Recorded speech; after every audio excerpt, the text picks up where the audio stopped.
ক্ষোভ দিয়ে দিচ্ছে।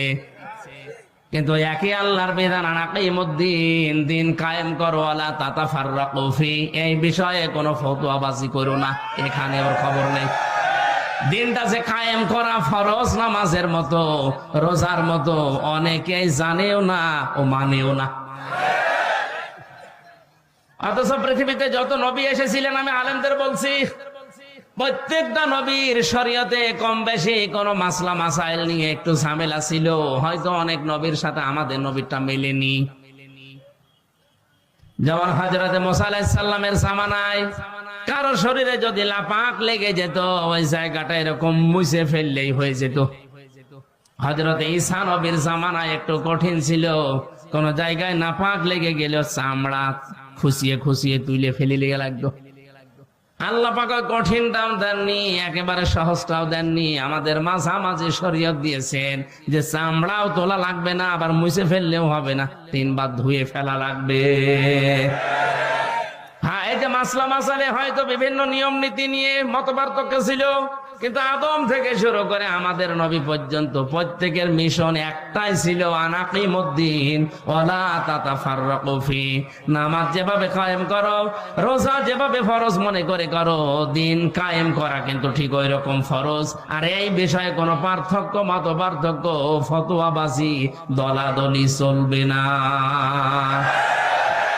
আর যত দলাদলি, মত পার্থক্য সব এই জায়গায় এসে, এদেশে মানুষ যত তার চাইতে দল বেশি। এটা মিথ্যা কথা। কারণ এমনও লোক আছে একজন 2-3 দল করে, যখন যে দল উনি ওই দলের কর্মী, যেদিকে বৃষ্টি পড়ে ওইদিকে ছাতা ধরে, এরকম মানুষ আছে না নেই? ক্ষমতার হাতের দ্বারা, আইনের হাতের দ্বারা যারা মুসলমানদেরকে শান্তিতে থাকতে দেয় না, এরা মুসলমান না। প্রভাব প্রতিপত্তি আছে এলাকায়, টাকা পয়সার মালিক, এই কারণে তাদের এই টাকা পয়সার যে হাত আছে, প্রভাব প্রতিপত্তির হাত আছে, হাতের দ্বারাও অনেক মুসলমান আজ শান্তিতে নেই। অনেক মুসলমানের প্রভাব প্রতিপত্তি আছে, জোর করে মসজিদের সভাপতি হয়ে বসে আছে, না দিলে আবার রাগ করে। এটা একটু বেশি হয়ে গেল। হ্যাঁ, মসজিদের সভাপতি হওয়ার জন্য কমপক্ষে 5টা গুণ লাগে। কয়টা? না ভাই, আমার এই ওয়াজ করার দরকার নেই। অনেক সভাপতি শেষে বলবো আমার দরকার নেই, আমি ছেড়ে দিলাম, তোর চাল আগা যা। আপনি ছেড়ে দিলেও অসুবিধা নেই। এখন যারা সংসদ সদস্য কয়েকদিন আগে থেকে আওয়াজ তুলেছে, বাংলাদেশেও কলকাতার মমতার মতো এই দেশে ইমাম আর মুয়াজ্জিনদের সরকারি ভাবে বেতন দেওয়া লাগবে। এই দাবির পক্ষে আমাদের এই সংসদ সদস্য যিনি পিরোজপুরের, উনি বলেছে, তার পক্ষে আছে না নেই?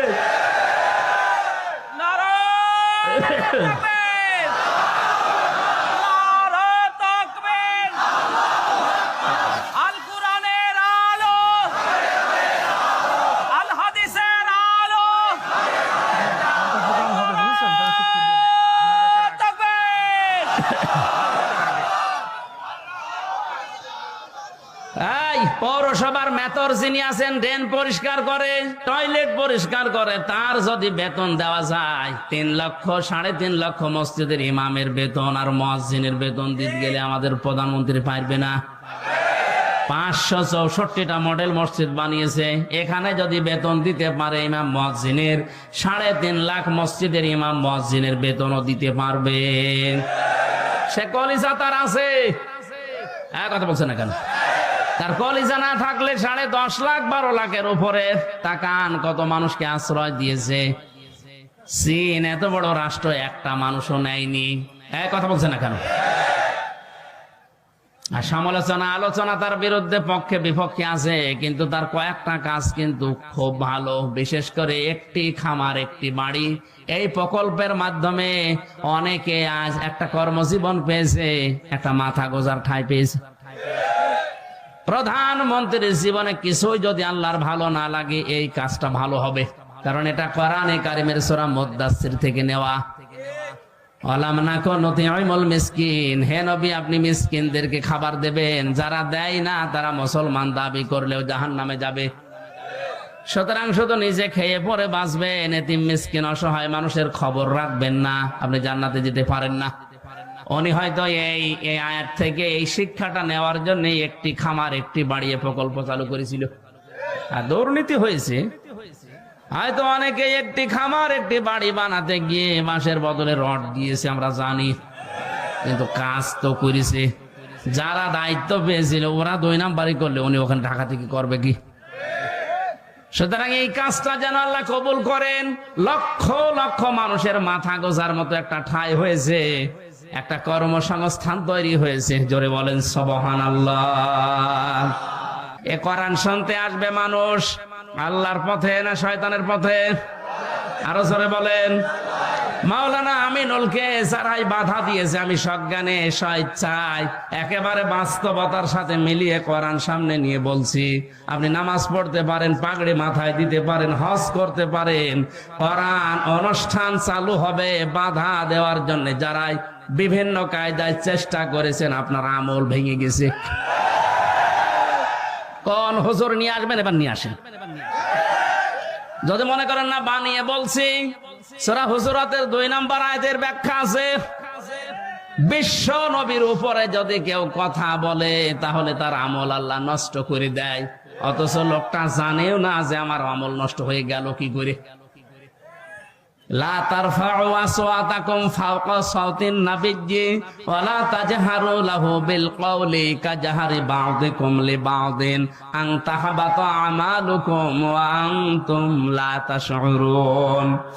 কোন ইমানদার যদি নবীর উপরে কণ্ঠ দিয়ে উচ্চ আওয়াজে কথা বলে, হে নবী আপনি জানিয়ে দেন তার আমল আর নেই, সব নষ্ট হয়ে গেছে। এই আয়াত আমি বানালাম। কাবা এখনো পর্যন্ত মসজিদে নববীতে নবীজির রওজার উপরে এটা স্বর্ণের অক্ষর দিয়ে লেখা আছে। আপনি বলেন তো এখানে নবী আছে কিয়ামত পর্যন্ত দুনিয়ায় আসবে? আরো জোরে বলেন বলেন। নবী তো আসবে না কিয়ামত পর্যন্ত, এই আয়াতটা আল্লাহ কোরআনে দিল কেন? আবার তারফাউ মজারে দিয়েছেন, এই কারণেই দিয়েছেন বর্তমান ভবিষ্যৎ প্রেজেন্ট ফিউচার, কারণ কিয়ামত পর্যন্ত নবী আসবে না, নবীর ওয়ারিস আলেমরা আসবে। মাওলানা আমিনুল যাই হোক, ওনারে নিয়ে অনেক সমালোচনা আমিও শুনেছি হোক, কিন্তু নামের আগে তো আলেম লেখা আছে। কথা বলেন না কেন? আপনি এটা অস্বীকার করতে পারবেন যে উনি কামেল পাস করেনি? অন্তত এই দেশের শিক্ষা ব্যবস্থা অনুযায়ী উনি তো আলেম, এ দেশে সবাই জানে মাওলানা আমিনুল সিরির বন্দরের আলেম। আপনি যাই করেন না কেন, উনি তো আর গানের অনুষ্ঠান দেয়নি যে আপনি বন্ধ করে দেবেন। কোরআন শোনার যে ব্যবস্থা করার জন্য চেষ্টা চালিয়েছিল, এমনি এমনি চোখ দিয়ে ওর পানি বের হয়নি। একটা মানুষ কতটা দুঃখ পেলে 15 দিন ঘুমাতে পারেনি, আপনাদেরকে কোরআনে কারিম শোনাবে এই জন্যে। সুতরাং কোরআন শুনতে যারা বাধা সৃষ্টি করেছেন, সে যেভাবেই হোক না কেন আপনার আমল কিন্তু ভেঙে গেছে। এই এদিকে তাকা আমার ভাইরা, আমি মাওলানা আমিনুলের কথা এমনি বলি না, যেহেতু নবীজির ইন্তেকালের আগে যে কথা ছিল গুরুত্বপূর্ণ কয়টা, তার ভেতরে এটা একটা। আল উলামা ওয়ারাসাতুল আম্বিয়া, আলেমরা আমি নবীর ওয়ারিস। আমি হয় মাওলানা আমিনুল, মাওলানা হোসাইন, মাওলানা হারুন, যাই হয়ে দেশে আলেম যারাই আছে, আপনি বিশ্বাস করতে পারেন এদের আমল আখলাক ত্রুটি বিচ্যুতি থাকতে পারে, কিন্তু এরা নবীর ওয়ারিস। কিয়ামতের ময়দানে আল্লাহ পাক যদি বিচারও করে, আলেমদের সবার সম্মুখে করবে না, কুদরতের পর্দা দিয়ে ঢেকে নিয়ে গোপনে বলবে এগুলো করেছিলি। এই জন্য একটা মনে সান্ত্বনা আছে, কিয়ামতে অন্তত আল্লাহ মানুষের সামনে অপমান করবে না। শাস্তি যদি দিতেও চায় আল্লাহ গোপনে দেবে। আল্লাহর কাছে আমাদের জীবনের আলেমদের কাকুতি মিনতি, আল্লাহ তুমি গোপনে মাফ করে দিও। তোমার সাত্তার নামের ওসিলায় যেভাবে গোপন করে দিয়েছো, দুনিয়ায় কেউ জানে না। আমির হামজা, মাওলানা হোসাইন, মাওলানা আমিনুল কি করেছে অনেকে জানি না।